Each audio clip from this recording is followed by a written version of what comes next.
ओम शांति।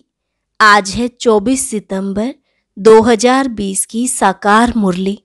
पहले सुनते हैं मुरली की मुख्य पॉइंट्स। बाबा ने कहा, तुम्हें सर्विस बहुत अच्छी रीति करनी चाहिए, तभी लॉटरी मिलेगी। यह बहुत भारी ईश्वरीय लॉटरी है, इससे ही तुम राजा रानी बनेंगे। जो अच्छी रीति पढ़ते और पढ़ाते हैं वही उच्च पद पाएंगे। आत्मा जैसा पुरुषार्थ करती है ऐसा ही बनती है। फिर कहा, अपनी उन्नति करनी है तो चार्ट रखो, सारे दिन में कोई पाप कर्म तो नहीं किया, नहीं तो 100 गुना पाप बन जाएगा। अपने ऊपर रहम कर अपनी चलन देखते रहो। अगर हम भूलें करते रहेंगे तो रजिस्टर खराब हो जाएगा। दैवी चलन होनी चाहिए। अपने दिल से पूछना चाहिए, हम सर्विस करते हैं या सिर्फ खाते हैं सोते हैं। यज्ञ में कोई भी पाप का काम नहीं करना। यज्ञ की संभाल करने वाले बैठे हैं, उनकी राय से करो। यहाँ तुम आए ही हो पुण्य आत्मा बनने। कहते हैं ना, जो खिलाओ जहाँ बिठाओ। तो और सभी आशाएं अब छोड़ देनी हैं, नहीं तो पाप बनता जाएगा। आंखें तो सबको हैं, परंतु क्रिमिनल हैं, तो उनको अब सिविल बनाना है। मनुष्य समझते हैं घर में रहते यह नहीं हो सकता। बाप कहते हैं हो सकता है, क्योंकि आमदनी बहुत बहुत है। और लास्ट में बाबा ने कहा, अभी यह समय बेहद के बाप से बेहद का वर्षा लेने का है। जितना लेंगे उतना ही जन्म जन्मांतर कल्प कल्पांतर मिलेगा, नहीं तो फिर बहुत पछताएंगे। अंत समय सबको साक्षात्कार होगा।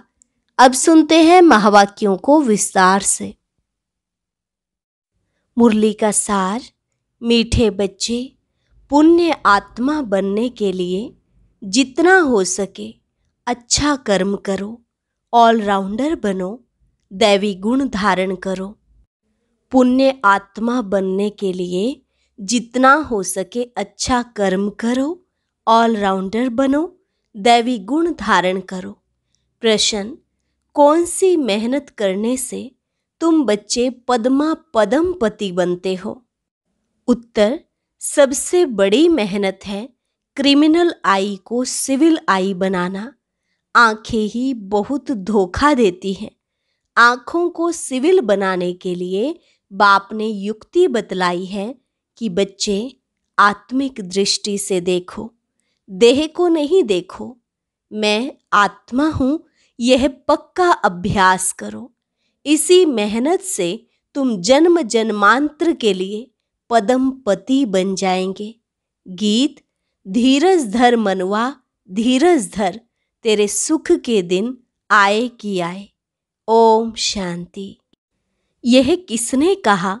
शिव बाबा ने शरीर द्वारा कहा। कोई भी आत्मा शरीर बिगर बोल नहीं सकती।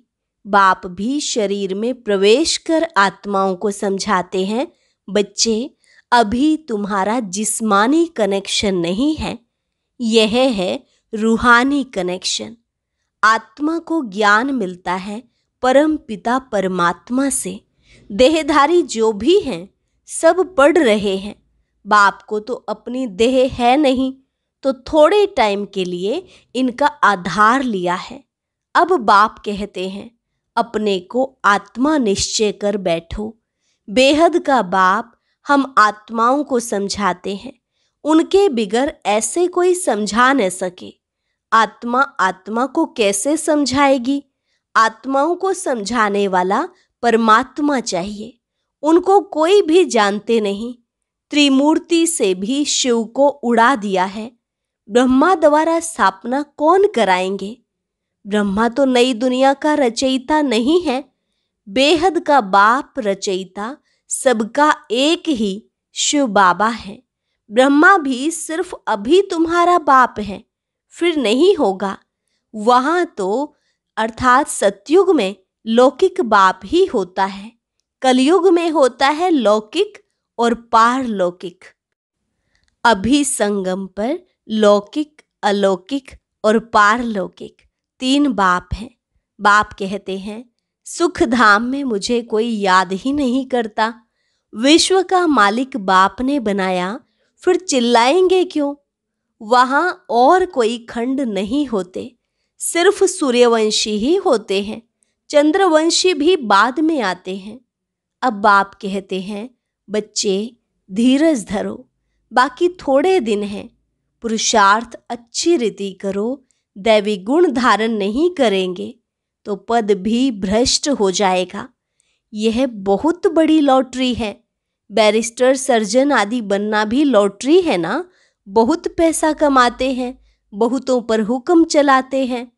जो अच्छी रीति पढ़ते पढ़ाते हैं वह उच्च पद पाएंगे। बाप को याद करने से विकर्म विनाश होंगे। बाप को भी घड़ी घड़ी भूल जाते हैं। माया याद भुला देती है, ज्ञान नहीं भुलाती है। बाप कहते भी हैं, अपनी उन्नति करनी है तो चार्ट रखो। सारे दिन में कोई पाप कर्म तो नहीं किया, नहीं तो 100 गुना पाप बन जाएगा। यज्ञ की संभाल करने वाले बैठे हैं, उनकी राय से करो। कहते भी हैं, जो खिलाओ जहां बिठाओ, तो बाकी और आशाएं छोड़ देनी है, नहीं तो पाप बनता जाएगा। आत्मा पवित्र कैसे बनेगी? यज्ञ में कोई भी पाप का काम नहीं करना है। यहाँ तुम पुण्य आत्मा बनते हो। चोरी चकारी आदि करना पाप है ना। माया की प्रवेशा है। ना योग में रह सकते, ना ज्ञान की धारणा करते हैं। अपने दिल से पूछना चाहिए, हम अगर अंधों की लाठी ना बने तो क्या ठहरे? अंधे ही कहेंगे ना। इस समय के लिए ही गाया हुआ है धृतराष्ट्र के बच्चे। वह है, रावण राज्य में तुम हो संगम पर, राम राज्य में फिर सुख पाने वाले हो। परमपिता परमात्मा कैसे सुख देते हैं किसकी बुद्धि में नहीं आता। कितना भी अच्छी रीति समझाओ फिर भी बुद्धि में नहीं बैठता। अपने को जब आत्मा समझें तब परमात्मा का ज्ञान भी समझ सके। आत्मा ही जैसा पुरुषार्थ करती है ऐसा बनती है। गायन भी है, अंत काल जो श्री सिमरे, वैश्य योनि वलवल उतरे। बाप कहते हैं, जो मुझे याद करेंगे तो मेरे को पाएंगे, नहीं तो बहुत बहुत सजाएं खाकर आएंगे। सतयुग में भी नहीं, त्रेता के भी पिछाड़ी में आएंगे। सतयुग त्रेता को कहा जाता है ब्रह्मा का दिन। एक ब्रह्मा तो नहीं होगा, ब्रह्मा के तो बहुत बच्चे हैं ना। ब्राह्मणों का दिन, फिर ब्राह्मणों की रात होगी। अभी बाप आए हैं रात से दिन बनाने। ब्राह्मण ही दिन में जाने के लिए तैयारी करते हैं। बाप कितना समझाते हैं, दैवी धर्म की स्थापना तो जरूर होनी ही है। कलयुग का विनाश भी जरूर होना है। जिनको कुछ भी अंदर में संशय होगा तो वह भाग जाएंगे। पहले निश्चय फिर संशय हो जाता है। यहाँ से मरकर फिर पुरानी दुनिया में जाकर जन्म लेते हैं, विनश्यंती हो जाते हैं। बाप की श्रीमत पर तो चलना पड़े ना। पॉइंट तो बहुत अच्छी अच्छी बच्चों को देते रहते हैं। पहले पहले तो समझाओ, तुम आत्मा हो, देह नहीं, नहीं तो लॉटरी सारी गुम हो जाएगी। भल वहाँ राजा अथवा प्रजा सब सुखी रहते हैं, फिर भी पुरुषार्थ तो उच्च पद पाने का करना है ना। ऐसे नहीं सुख धाम में तो जाएंगे ना, नहीं, उच्च पद पाना है। राजा बनने के लिए आए हो, ऐसे सयाने भी चाहिए। बाप की सर्विस करनी चाहिए। रूहानी सर्विस नहीं तो स्थूल सर्विस भी है। कहाँ मेल्स भी आपस में क्लास चलाते रहते हैं। एक बहन बीच बीच में जाकर क्लास कराती है। झाड़ धीरे धीरे वृद्धि को पाता है ना। सेंटर्स पर कितने आते हैं, फिर चलते चलते गुम हो जाते हैं। विकार में गिरने से फिर सेंटर्स पर भी आने में लज्जा आती है, ढीले पड़ जाते हैं, कहेंगे यह बीमार हो गया। बाप सब बातें समझाते रहते हैं। अपना पोता मेल रोज रखो, जमा और ना होती है, घाटा और फायदा। आत्मा पवित्र बन गई, अर्थात 21 जन्म के लिए जमा हुआ। बाप की याद से ही जमा होगा, पाप कट जाएंगे। कहते भी है ना, हे पतित पावन बाबा, आकर हमको पावन बनाओ। ऐसे थोड़े ही कहते कि विश्व का मालिक आकर बनाओ। नहीं, यह तुम बच्चे ही जानते हो। मुक्ति और जीवन मुक्ति दोनों है पावन धाम। तुम जानते हो, हम मुक्ति और जीवन मुक्ति का वर्षा पाते हैं। जो पूरी रीति नहीं पढ़ेंगे वह पीछे आएंगे। स्वर्ग में तो आना है, सब अपने अपने समय पर आएंगे। सब बातें समझाई जाती हैं, फौरन तो कोई नहीं समझ जाएंगे। यहाँ तुमको बाप को याद करने के लिए कितना समय मिलता है।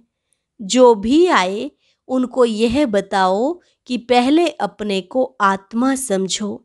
यह नॉलेज बाप ही देते हैं, जो सभी आत्माओं का पिता है। आत्म अभिमानी बनना है। आत्मा ज्ञान उठाती है, परमात्मा बाप को याद करने से ही विकर्म विनाश होंगे। फिर सृष्टि के आदि मध्य अंत का ज्ञान देते हैं। रचयिता को याद करने से ही पाप भस्म होंगे। फिर रचना के आदि मध्य अंत के ज्ञान को समझने से तुम चक्रवर्ती राजा बन जाएंगे। बस यह फिर औरों को भी सुनाना है। चित्र भी तुम्हारे पास है।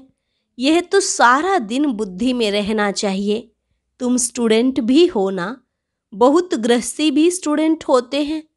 तुमको भी गृहस्थ व्यवहार में रहते कमल फूल समान बनना है। बहन भाई की कभी क्रिमिनल आई हो न सके। यह तो ब्रह्मा के मुख्य वंशावली है ना। क्रिमिनल को सिविल बनाने के लिए बहुत मेहनत करनी होती है। आधा कल्प की आदत पड़ी हुई है, उनको निकालने में बड़ी मेहनत है। सब लिखते हैं, यह पॉइंट जो बाबा ने समझाई है क्रिमिनल आई को निकालने की, यह बहुत कड़ी है। घड़ी घड़ी बुद्धि चली जाती है, बहुत संकल्प आते हैं। अब आँखों का क्या करें? सूरदास का दृष्टांत देते हैं। वह तो एक कहानी बना दी है। देखा, आंखें हमको धोखा देती हैं तो आंखें निकाल दी। अभी तो वह बात है नहीं। यह आंखें तो सबको हैं, परंतु क्रिमिनल हैं, उनको सिविल बनाना है। मनुष्य समझते हैं घर में रहते यह नहीं हो सकता। बाप कहते हैं हो सकता है, क्योंकि आमदनी बहुत बहुत है। तुम जन्म जन्मांतर के लिए पदमपति बनते हो, वहाँ गिनती होती ही नहीं। आजकल बाबा नाम ही पदमपति पद्मावती दे देते हैं। तुम अनगिनत पदमपति बनते हो, वहाँ गिनती होती ही नहीं। गिनती तब होती है जब रुपये पैसे आदि निकलते हैं। वहाँ तो सोने चांदी की मोहरें काम में आती हैं। आगे राम सीता के राज्य की मोहरें आदि मिलती थी, बाकी सूर्यवंशी राजाई की कभी नहीं देखी है। चंद्रवंशी की ही देखते आए। पहले तो सब सोने के सिक्के ही थे, फिर चांदी के। यह तांबा आदि तो पीछे निकला है। अभी तुम बच्चे बाप से फिर वर्षा लेते हो। सतयुग में जो रस्म रिवाज चलनी होगी वह तो चलेगी ही। तुम अपना पुरुषार्थ करो। स्वर्ग में बहुत थोड़े होते हैं, आयु भी बड़ी होती है, अकाले मृत्यु नहीं होती। तुम समझते हो हम काल पर जीत पाते हैं, मरने का नाम ही नहीं। उसको कहते हैं अमर लोक। यह है मृत्यु लोक। अमर लोक में हाहाकार होती नहीं। कोई बूढ़ा मरेगा तो और ही खुशी होगी, जाकर छोटा बच्चा बनेंगे। यहाँ पर तो मरने पर रोने लगते हैं। तुमको कितना अच्छा ज्ञान मिलता है, कितनी धारणा होनी चाहिए। औरों को भी समझाना पड़ता है। बाबा को कोई कहे हम रूहानी सर्विस करना चाहते हैं, बाबा झट कहेंगे भले करो। बाबा कोई को मना नहीं करते हैं। ज्ञान नहीं है तो बाकी अज्ञान ही है। अज्ञान से फिर बहुत डिससर्विस कर देते हैं। सर्विस तो अच्छी रीति करनी चाहिए ना, तभी लॉटरी मिलेगी। बहुत भारी लॉटरी है, यह है ईश्वरीय लॉटरी। तुम राजा रानी बनेंगे तो तुम्हारे पोत्रे पोत्रियां सब खाते आएंगे।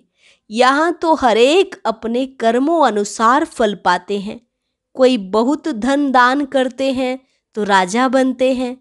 तो बाप बच्चों को सब कुछ समझाते हैं। अच्छी रीति समझकर और धारणा करनी है, सर्विस भी करनी है। सैकड़ों की सर्विस होती है। कहाँ कहाँ भक्ति भाव वाले बहुत अच्छे होते हैं। बहुत भक्ति की होगी तभी ज्ञान भी जचेगा। चेहरे से ही मालूम पड़ता है। सुनने से खुश होते रहेंगे। जो नहीं समझेंगे वह तो इधर उधर देखते रहेंगे या आंखें बंद कर बैठेंगे। बाबा सब देखते हैं। किसको सिखलाते नहीं हैं तो गोया समझते कुछ नहीं। एक कान से सुन दूसरे से निकाल देते हैं। अभी यह समय है बेहद के बाप से बेहद का वर्षा लेने का। जितना लेंगे जन्म जन्मांतर कल्प कल्पांतर मिलेगा। नहीं तो फिर पीछे बहुत पछताएंगे। फिर सबको साक्षात्कार होगा। हमने पूरा पढ़ा नहीं इसलिए पद भी नहीं पा सकेंगे। बाकी क्या जाकर बनेंगे? नौकर चाकर, साधारण प्रजा। यह राजधानी स्थापन हो रही है। जैसा जैसा करते हैं उस अनुसार फल मिलता है। नई दुनिया के लिए सिर्फ तुम ही पुरुषार्थ करते हो। मनुष्य दान पुण्य करते हैं, वह भी इस दुनिया के लिए। यह तो कॉमन बात है। हम अच्छा काम करते हैं तो उसका दूसरे जन्म में अच्छा फल मिलेगा। तुम्हारी तो है 21 जन्मों की बात। जितना हो सके अच्छा कर्म करो, ऑलराउंडर बनो। नंबर 1 पहले ज्ञानी तू आत्मा और योगी तू आत्मा चाहिए। ज्ञानी भी चाहिए। भाषण के लिए महारथियों को बुलाते हैं ना, जो सब प्रकार की सर्विस करते हैं, तो पुण्य तो होता ही है।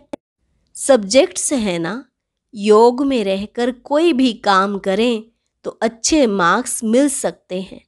अपने दिल से पूछना चाहिए, हम सर्विस करते हैं या सिर्फ खाते हैं सोते हैं?